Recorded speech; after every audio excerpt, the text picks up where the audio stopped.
Passenger refuses to move from my seat? My sneaky revenge unfolds.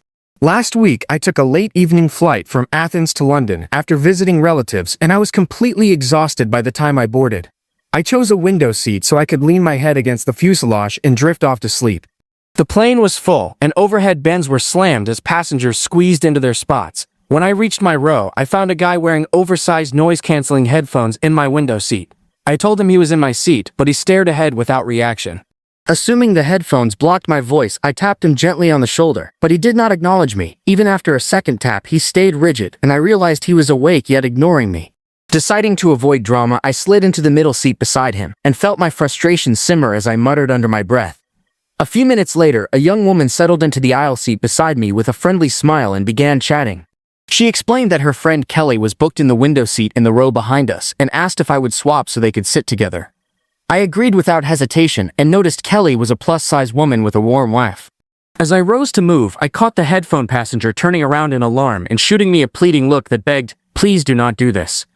I ignored his silent protest and made my way to the window seat Kelly had.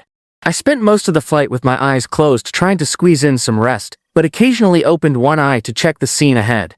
I felt a rush of satisfaction each time I saw Kelly comfortably spreading across both seats, while the headphone passenger was jammed against the fuselage wall and looked flushed with discomfort. I pictured him replaying his mistake, and hoped he learned a lesson about claiming the correct seat or simply responding when someone taps your shoulder.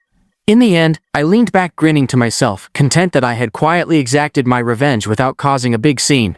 The story from Red Phantom 000. I feel for the OP has pure exhaustion and frustration when the passenger ignored his taps and claimed the wrong seat, and I admire how he turned that awkward moment into a quiet victory he can smile about later. Sure, the OP scored a smug seat swap revenge, but did he really think through jamming that headphone passenger? Or was he just reveling in another passenger feeling squeezed?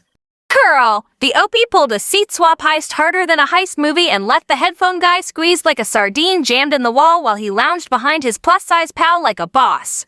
Look, this passive revenge was petty and self-serving, and if the OP really cared about fairness, he would have flagged that guy instead of punishing a stranger with discomfort, just for a smug smile.